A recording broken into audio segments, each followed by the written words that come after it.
Hi hello friends, welcome to P U C exam preparation channel. ಈ video ಮಾಡಲು ಕಾರಣವೇನೆಂದರೆ, ಈ ವರ್ಷ 2026ರಲ್ಲಿ ಓದುತ್ತಿರುವ ಎಲ್ಲ ಸೆಕೆಂಡ್ ಪಿ ಯು ಸಿ ವಿದ್ಯಾರ್ಥಿಗಳು 80ಕ್ಕೆ 80 ಅಂಕಗಳು ಕನ್ನಡ ಮೀಡಿಯಂ ಇತಿಹಾಸದಲ್ಲಿ ಹೇಗೆ ಪಡೆದುಕೊಳ್ಳಬೇಕು ಅನ್ನೋ ಉದ್ದೇಶದಿಂದ ಈ ವಿಡಿಯೋನ ಮಾಡುತ್ತಿದ್ದೇವೆ. ಈ ವಿಡಿಯೋನು ಸ್ಕಿಪ್ ಮಾಡದೆ ಕೊನೆಯವರೆಗೂ ನೋಡಿ. PDF ಬೇಕಾದರೆ ನಮ್ಮ ಟೆಲಿಗ್ರಾಮ್ ಚಾನಲ್ನಲ್ಲಿ ಇರುತ್ತದೆ, ಡಿಸ್ಕ್ರಿಪ್ಷನ್ ಬಾಕ್ಸ್ನಲ್ಲಿ ಅದರ ಲಿಂಕ್ ಇದೆ, ಎಲ್ಲರೂ ನೋಡ್ಕೊಳ್ಳಿ. ಇದು ನೋಡಿ 2025ನೇ ಕ್ವಶನ್ ಪೇಪರ್ ಕನ್ನಡ ಇತಿಹಾಸ. ಅದಕ್ಕೆ ಆನ್ಸರ್ 2025ರಲ್ಲಿ ನಡೆಯುವ ಎಕ್ಸಾಮ್ ಆನ್ಸರ್ ಶೀಟ್ ಇದೆ ನೋಡಿ.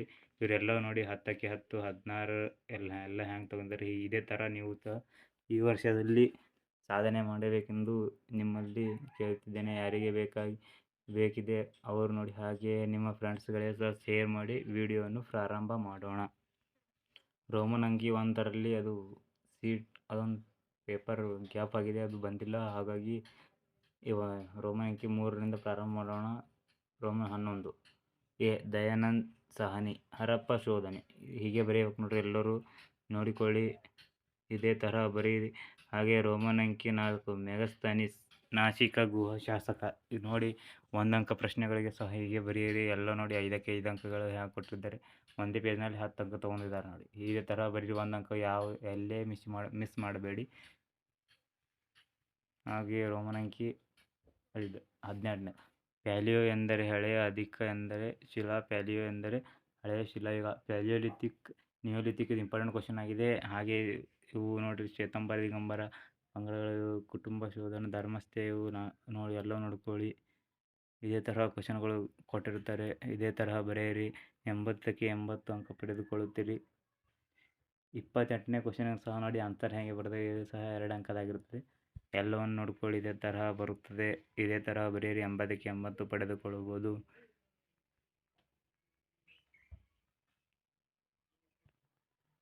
ರೋಮನ್ ಅಂಕಿ 6 31ನೇದು 5 ಅಂಕದ ಪ್ರಶ್ನೆಗೆ ನೋಡಿ ಅವ್ರು ಯಾವ ಥರ ಬರೆದಿದ್ದಾರೆ. ಪೀಠಿಕೆ ಅಂತ ಹಾಕಿ ಒಂದು 5-6 ಲೈನ್ ಬರೆಯಬೇಕು. ಹಾಗೆ ಹೊಯ್ಸಳ ವಾಸ್ತುಶಿಲ್ಪ ಲಕ್ಷಣಗಳು, ಇವು ನೋಡಿ ಏನು ನಕ್ಷತ್ರ, ಇವೆಲ್ಲವೂ ಹೀಗೆ ಇದೇ ಥರ ಬರೆಯಬೇಕು.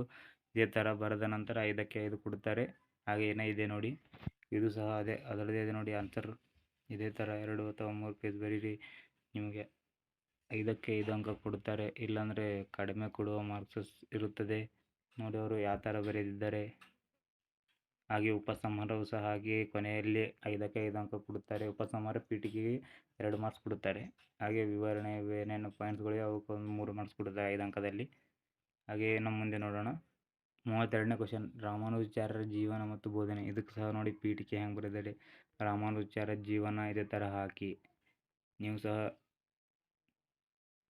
ಸಹ 80ಕ್ಕೆ 80 ಅಂಕ ಪಡೆದುಕೊಳ್ಳಬೇಕು. ಇದೇ ತರಹ ಬರೆಯುವ ಪ್ರಯತ್ನ ಮಾಡಿ ನೋಡಿ. ರಾಮಾನುಜಾಚಾರ್ಯ ಕೃತಿಗಳು ಅವರೆಲ್ಲವೂ ಹೆಂಗೆ ಬರೆದಿದ್ದಾರೆ, ಇದೇ ಥರ ಬರೀರಿ ನೋಡಿ. ವಿಶಿಷ್ಟ ದ್ವೈತ ಸಿದ್ಧಾಂತ ಅವರು ನೋಡಿ, ಇದರಲ್ಲಿ ಒಂದು ಮಾರ್ಕ್ಸ್ ಸಹ ಬರುವ ಸಾಧ್ಯತೆ ಇದೆ. ಇವು ನೋಡಿ ಪ್ರವೃತ್ತಿ, ಆಚಾರ್ಯಾಭಿಮಾನ, ಉಪಸಂಹಾರವು ಇದರಲ್ಲಿ ಸಹ ಹಾಕಿದ್ದಾರೆ. 5ಕ್ಕೆ 5 ಅಂಕ ಕೊಟ್ಟಿದ್ದಾರೆ, ನೋಡ್ಕೊಳ್ಳಿ ನೋಡಿ. 34ನೇ ಕ್ವಶನ್ 10 ಅಂಕದ ಪ್ರಶ್ನೆಗಳು ನೋಡಿ. ಅವ್ರು ಎಷ್ಟು ಪೇಜ್ ಬರೆದಿದ್ದಾರೆ ನೋಡ್ಕೊಳ್ಳಿ. ನೀವು ಸಹ ಅದಕ್ಕಿಂತ ಒಂದು ಹೆಚ್ಚಿಗೆ ಬರೆಯಿರಿ. 10ಕ್ಕೆ 10 ಅಂಕ ಕೊಡುವ ಸಾಧ್ಯತೆ ಇದೆ. ಪೀಠಿಕೆ ನೋಡಿ ಗೌತಮ ಬುದ್ಧ ಬಾಲ್ಯ, ಒಂದು ಪೇಜ್ ಇತ್ತು. ಇತಿಹಾಸದಲ್ಲಿ 10ಕ್ಕೆ ಅಂಕ ಪಡೆದುಕೊಳ್ಳಬೇಕಂದ್ರೆ ಸುಮಾರು 5 ಅಥವಾ 6 ಪೇಜ್ಗಳು ಬರೆದಿರಬೇಕು. ಹಾಗೆ ವಿಷಯ ಸಹ ಬಹಳ ಚೆನ್ನಾಗಿರ್ಬೇಕು. ಆಗ ಮಾತ್ರ 10ಕ್ಕೆ 10 ಅಂಕ ಸಾಧ್ಯತೆ ಇರುತ್ತದೆ.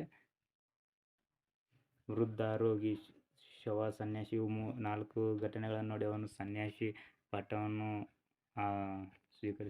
ಸ್ವೀಕರಿಸ್ತಾನೆ. ಹಾಗೆ ಅವನ ಮಹಾನ್ ಪರಿತ್ಯಾಗ ನೋಡಿ, ಜ್ಞಾನೋದಯ ನೋಡಿ. ಇದೇ ತರಹ ಪಾಯಿಂಟ್ಸ್ ಬರೆದರೆ ಮಾತ್ರ. ಪ್ರಥಮ ಪ್ರವಚನ ಬುದ್ಧನ ಜ್ಞಾನೋದಯ, ಸಾರನಾಥದ ಜಿಂಕೆವನದಲ್ಲಿ ಆಗಿರುತ್ತದೆ. ಹಾಗೆ ಅವನ ನಿರ್ಮಾಣ ಸಹ ನೋಡಿ 483ರಲ್ಲಿ ನೋಡಿ. ಬುದ್ಧನ ಬೋಧನೆಗಳು, ಮೂಲ ತತ್ವಗಳು, 4 ಆರ್ಯ ಸತ್ಯಗಳು, ಅಷ್ಟಾಂಗ ಮಾರ್ಗಗಳು ನೋಡ್ಕೊಳ್ಳಿ. ಇವು ಸಹ ನೋಡಿ. ತ್ರಿಪೀಠಿಕೆಗಳು, ಬುದ್ಧನ ಧರ್ಮ ಪ್ರಸಾರ, ಬೌದ್ಧ ಧರ್ಮಕ್ಕೆ ಪ್ರಸಾರದ ಕಾರಣಗಳು, ಸುಮಾರು 6 ಪೇಜ್ ಬರೆದಿದ್ದಾರೆ. ಅವಾಗ ಮಾತ್ರ 10ಕ್ಕೆ 10 ಅಂಕ ಕೊಟ್ಟಿದ್ದಾರೆ ನೋಡಿ.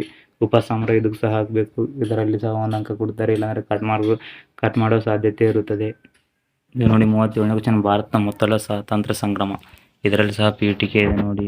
ಹಾಗೆ ರಾಜಕೀಯ ಕಾರಣಗಳು, ಆಡಳಿತ ಕಾರಣಗಳಂತೂ ಪಾಯಿಂಟ್ಸ್ ಆಗಬೇಕು. ಇದರಲ್ಲಿ ಸುಮಾರು 5 ಅಥವಾ 6 ಬರೆದರೆ ಮಾತ್ರ ಕೊಡುತ್ತಾರೆ. ಹಾಗೆ ಆರ್ಥಿಕ ಕಾರಣಗಳು, ಸಾಮಾಜಿಕ ಮತ್ತು ಧಾರ್ಮಿಕ ಕಾರಣಗಳು, ಹಾಗೆ ಸೈನಿಕ ಕಾರಣಗಳು ಸಹ ನೋಡ್ಕೊಳ್ಳಿ. ಯುದ್ಧದ ಗತಿ, ಕಾರಣಗಳನ್ನು, ಇವು ಪರಿಣಾಮಗಳು, ಇವು ಸಹ ನೋಡ್ಕೊಳ್ಳಿ. ಹಾಗೆ ನಮ್ಮ ಚಾನಲನ್ನು ಸಬ್ಸ್ಕ್ರೈಬ್ ಮಾಡ್ಕೊಳ್ಳಿ. ನಿಮ್ಮ ಫ್ರೆಂಡ್ಸ್ಗೆ ಸಹ ವಿಡಿಯೋ ಶೇರ್ ಮಾಡಿ.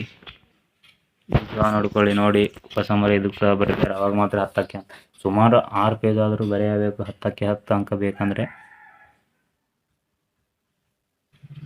ರೋಮನ್ 38ನೇ ಕಾಲಾನುಕ್ರಮ ನೋಡಿ, ಅವರು ಎಷ್ಟು ಕರೆಕ್ಟ್ ಬರೀತಿದ್ದಾರೆ. ಇದು ನೀವು ಇದೇ ಥರ ಕರೆಕ್ಟ್ ಬರೆಯಿರಿ, ಅಂಕಗಳನ್ನು ಪಡೆದುಕೊಳ್ಳಿ. ಅದು ಸುಮಾರು 25 ಪೇಜ್ ಬರೆದಿದ್ದಾರೆ. ಏನು ಔಟ್ಲೈನ್ ಇದು ಅವರೇ ಕೊಟ್ಟಿರ್ತಾರೆ. ನಾವು ಬರೀ ಎ ಹರಪ್ಪ, ಬಿ ಪಾಟಲಿಪುತ್ರ ಹೀಗೆ ಗುರುತಿಸಿ ಬರೆಯಬೇಕು. ನೋಡಿ, ಕರೆಕ್ಟ್ ಗುರುತಿಸಿದರೆ ಇದು 5 ಅಂಕ ಕೊಡುತ್ತಾರೆ. ಹಾಗೆಯೇ ನಮ್ಮ ಹಿಸ್ಟ್ರಿ ಪ್ಲೇಲಿಸ್ಟ್ನಲ್ಲಿ ಇರುತ್ತದೆ ಮ್ಯಾಪ್ ವಿಡಿಯೋ, ಎಲ್ಲರೂ ನೋಡ್ಕೊಳ್ಳಿ. ಅದಕ್ಕೆ ಆನ್ಸರ್ಗಳು ಅದು ಗುರುತಿಸಿ ಬರೆಯಬೇಕು. ನೋಡ್ರಿ, ಅಲ್ಲಿ ಯಾವ್ದು ಗುರುತಿಸ್ತೀವಿ ಇದೇ ಬರೀಬೇಕು. ಅಲ್ಲೊಂದು ಗುರುತಿಸಿ ಇಲ್ಲೊಂದು ಬರೆಯದಿದ್ದರೆ ಮಾರ್ಕ್ಸ್ ಕೊಡುವುದಿಲ್ಲ. ಅದರ ಬಗ್ಗೆ ಅಷ್ಟೇ 2 ಲೈನ್ ಅಥವಾ 3 ಲೈನ್ ಬರೆದರೆ, ಒಟ್ಟಿನಲ್ಲಿ ಕರೆಕ್ಟಾಗಿ ಬರೆದರೆ ಕೊಡುತ್ತಾರೆ ಒಂದು 10ಕ್ಕೆ 10 ಅಂಕ. ಹಾಗೆ ಎಲ್ಲಾದರೂ ತಪ್ಪಿದ್ದರೆ ಕ್ಷಮಿಸಿ.